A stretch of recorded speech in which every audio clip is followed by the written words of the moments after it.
हमने शहर को दी एक नई पहचान, हम हैं सिंघानिया बिल्डकॉन। चिंतन शिविर में तमाम मंत्री पहुंचे हुए हैं। मंत्री उषा ठाकुर से चर्चा की हमारे सहयोगी सुधीर दंडोती ने। प्रदेश सरकार के पचमढ़ी में जो चिंतन मंथन चला और मंथन के बाद में जो अमृत की बूंदें निकलने की बात कही जा रही थी, उनमें से एक बड़ा फैसला तीर्थ दर्शन योजना को लेकर हुआ है। हमारे साथ प्रदेश सरकार की संस्कृति मंत्री उषा ठाकुर जी मौजूद हैं। मैडम, आपके डिपार्टमेंट का फैसला, प्रेजेंटेशन की शुरुआत आपके डिपार्टमेंट से हुई और एक बड़ी फैसला निकल कर आया कि रेल यात्रा से तीर्थ यात्रा करने वाले लोग जो हैं अब हवाई यात्रा से तीर्थ यात्रा करेंगे जी।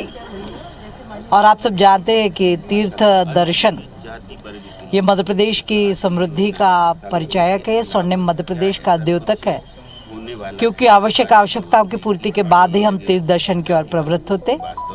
और मध्य प्रदेश की सरकार अब तीर्थ दर्शन के लिए यात्रियों को रेल के साथ साथ हवाई जहाज से भी ले जाने की योजना बना रही है। मैडम, क्या चिंतन मंथन इतना चला, जो चिंतन बैठक थी, क्या कुछ खास निकल कर आया? अगर आपके जो मंत्री समूह था उसकी बात करें, विभाग को लेकर बात करें।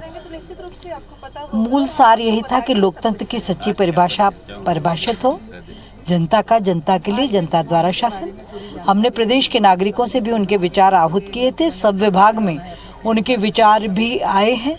उन विचारों को लेकर माननीय मंत्रीगण के समूह ने अपने अनुभव से कुछ तथ्यात्मक और प्रामाणिक ऐसी बातें निकाली जिनको योजना में लागू करते हुए 100% लाभ नागरिकों तक पहुंच जाए, इस बात के लिए हम सब चिंतित हैं। बहुत बहुत धन्यवाद उषा ठाकुर, प्रदेश सरकार की संस्कृति मंत्री। और जाहिर सी बात है कि जो मंथन हुआ था उसमें एक सबसे बड़ा फैसला निकल कर आया था कि प्रदेश के अंदर मुख्यमंत्री तीर्थ दर्शन योजना की फिर से शुरुआत की जाएगी और जो आम आदमी है वो अब रेल के बजाय हवाई यात्रा से कुछ चुनिंदा तीर्थों पर भी जा सकेगा।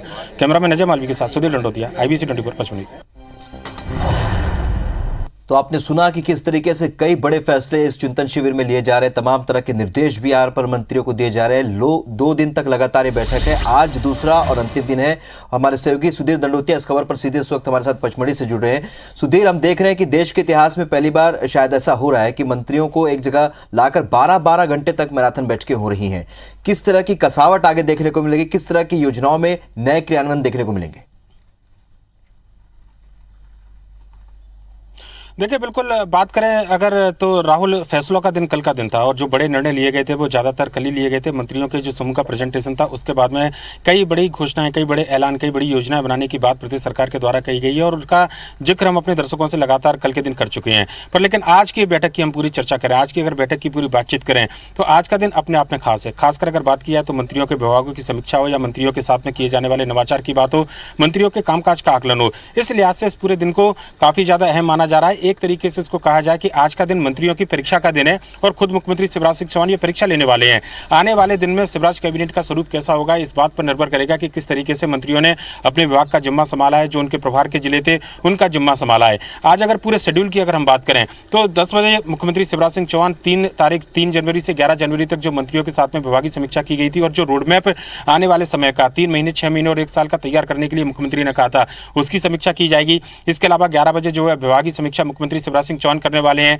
तकरीबन 2:30 बजे जो समय परिवर्तन जो थोड़ा सा हुआ है प्रेस वार्ता का, मुख्यमंत्री पत्रकारों से जो रूबरू होंगे वो तकरीबन 2:30 बजे होंगे। इसके अलावा अगर बात करें तो तकरीबन 3:30 बजे मुख्यमंत्री शिवराज सिंह चौहान इस पूरी जो बैठक के बाद में जो एक बात कही जा रही है कि मंत्रियों को जो प्रभार के जिले हैं जहां पर मंत्रियों को प्रभार दिए गए थे प्रदेश सरकार के कामकाज को लेकर, जो टास्क मंत्रियों को दिया गया था उस टास्क की भी समीक्षा करने वाले हैं। शाम को समापन भाषण मुख्यमंत्री शिवराज सिंह चौहान का 6 बजे होगा और तकरीबन 7 बजे ये पचमढ़ी के जो प्रसिद्ध जो बाइसन लॉज है वहां पर बताया जाता है कि इमरजेंसी के दौरान राजमाता सिंधिया को कैद करके रखा था, लिहाजा पूरी शिवराज कैबिनेट खुद मुख्यमंत्री शिवराज सिंह चौहान वहां पर जाएंगे और राजमाता को जहां पर कैद रखा गया था उस स्थल का न केवल मुआयना करेंगे वहां पर, बल्कि श्रद्धांजलि भी देंगे। इसके अलावा पचमढ़ी के जो बीजेपी के कार्यकर्ता हैं, चूंकि पूरी सरकार यहाँ पर है, बीजेपी की सरकार के मुखिया यहाँ पर है, तो ऐसे में उन कार्यकर्ताओं के द्वारा डिनर का कार्यक्रम रखा गया है और कहना होगा कि कल 12 घंटे से ज़्यादा जो बैठक चली, लगभग आज भी तकरीबन उतना ही समय लगेगा और अपने आप में एक रिकॉर्ड बनाने की बात जो कही जा रही है कि